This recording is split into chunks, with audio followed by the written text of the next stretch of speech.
لے کر آپ کو واپس دے دیتا ہوں، اور یہ مال جو آج ہمارے ہاتھ لگا ہے یہ آپ کے مہاجر بھائیوں کے اندر تقسیم کر دیا جائے گا تاکہ یہ اپنی آنے والی زندگی کو بہتر طریقے سے گزار سکیں۔ نبی علیہ الصلوۃ والسلام نے یہ دونوں باتیں رکھی، فرمایا آپ باہمی مشاورت کر لیں، آپس میں مشورہ کر لیں، آپس میں طے کر لیں، جس بات کے اوپر آپ قبائل کے لوگ متحد اور متفق ہو جائیں گے مجھ محمد رسول اللہ صلی اللہ علیہ وسلم کا فیصلہ ہوگا۔ قربان صحابہ کرام کی اصرار پر دونوں قبیلے اوس و خزرج جو بڑے مشہور اور بڑے طاقتور قبیلے تھے، دونوں قبیلے کے سردار، ایک کے سردار حضرت سعد بن عبادہ رضی اللہ تعالیٰ عنہ اور دوسرے کے سردار حضرت سعد بن معاذ رضی اللہ تعالیٰ عنہ، دونوں سعدین کریمین اکٹھے ہو کر بیٹھ گئے، مشاورت ہو رہی ہے، مہاجرین سوچ رہے ہیں پتہ نہیں ہمارے بارے میں کیا فیصلہ کیا جانے والا ہے، پتہ نہیں ہمارے مستقبل کے بارے میں یہ ہمارے آج انصار بھائی کیا فیصلہ فرمانے والے ہیں۔ آج دیکھنا پڑے گا کہ یہ کس طور پر اپنی جانوں کو ترجیح دیتے ہیں یا ہماری جانوں کو ترجیح دیتے ہیں۔ تمام کے تمام اشخاص اس بات کو سوچ رہے ہیں۔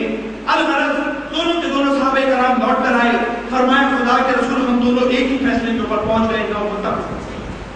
خدا کے محبوب صلی اللہ علیہ وسلم نے یہ بات سنی تو فرمایا ہم نے تم کو پہلے ہی اختیار کیا تھا،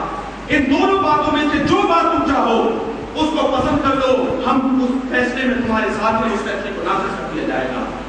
دونوں صحابہ کرام نے یہ بات سنی، فرمایا خدا کے رسول اگر ہمارا فیصلہ سننا ہے تو ہمارا فیصلہ یہ ہے کہ جو مال ہم نے اپنے مہاجرین بھائیوں کو اس وقت میں ہبہ کیا تھا جب وہ ہجرت کر کر آئے تھے، آقا وہ مال بھی مہاجرین کے پاس رہنے دیجئے، اور آج جو مال ہمیں اس بنو نذیر قبیلے کی صورت میں ملا ہے یہ مال بھی ہمارے بھائیوں میں بانٹ دیجئے، ہم اس بات پر راضی ہیں کہ ہمارے بھائی خوش ہو جائے، بے شک ان کو تکلیف۔ جب صحابہ کرام کا یہ معاملہ دیکھا، جب صحابہ کرام کا یہ حساب دیکھا تو قرآن پاک میں اللہ رب العزت نے یہ پیغام فرمایا، اے میرے پیارے نبی تیرے یہ محبوب بندے، تیرے یہ محبوب صحابہ، تیرے یہ پیارے امتی، تیرے یہ پیارے صحابہ، ان کی صفت تو یہ ہے یؤثرون علی انفسہم ولو کان بہم خصاصہ، یہ اپنی جانوں پر اپنے مسلمان بھائیوں کو ترجیح دیا کرتے ہیں اور اس وقت میں دیتے ہیں کہ خود ان کو بھی اس مال کی اشد ضرورت پڑا۔ اس کے بعد امام بخاری کی مشہور ترین حدیث ہے، مختصر آپ کے سامنے چند باتیں کروں گا۔ امام بخاری نے بڑی مشہور حدیث لکھی، اس آیت کی شرح میں اس حدیث کو حضرت علامہ ابن کثیر علیہ رحمہ نے بھی لکھا، قاری ثناء اللہ بانی فتح علیہ رحمہ نے لکھا، پیر ضیاء القرآن صاحب ضیاء القرآن پیر کرم شاہ صاحب نے لکھا، اس حدیث کو علامہ اسماعیل حقی بلوچی علیہ رحمہ نے لکھا، تمام ائمہ نے اس حدیث کو اپنی تفسیر کے اندر نقل فرمایا ہے۔ آپ فرماتے ہیں خدا کے محبوب صلی اللہ علیہ وسلم جلوہ افروز تھے، آپ کے پاس ایک شخص آیا، کہا خدا کے رسول میں بہت بھوکا ہوں اور بھوک سے میری حالت یہ ہے، آقا میری جان نکل رہی ہے، خدا کے محبوب آپ کے دربار میں حاضر ہوا ہوں، شاید چند روٹی کے لقمے مل جائے اور میرے پیٹ میں جو آگ لگی تھی یہ آگ بجھ چکی ہے۔ خدا کے محبوب صلی اللہ علیہ وسلم نے یہ بات سنی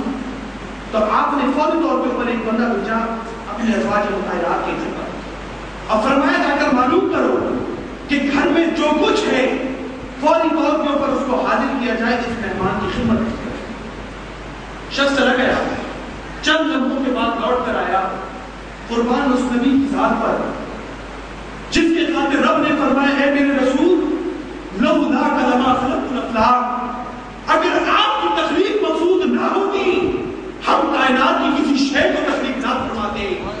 قربان اس مصطفیٰ کا حساب اور قربان اس محبوب کی عطا اور جود و سخا کے اوپر کہ جب آپ نے اپنے گھر میں بھیجا تو آپ کی ازواج مطہرات نے جواب دیا آقا گھر میں جو کچھ تھا وہ تو ہم پہ بھی اللہ کے کام کو پاس۔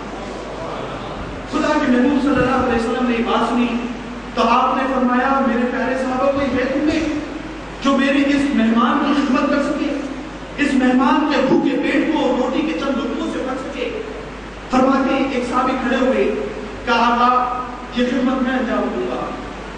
نبی علیہ السلام نے ان صحابی رسول کے ساتھ ان کو بھیج دیا،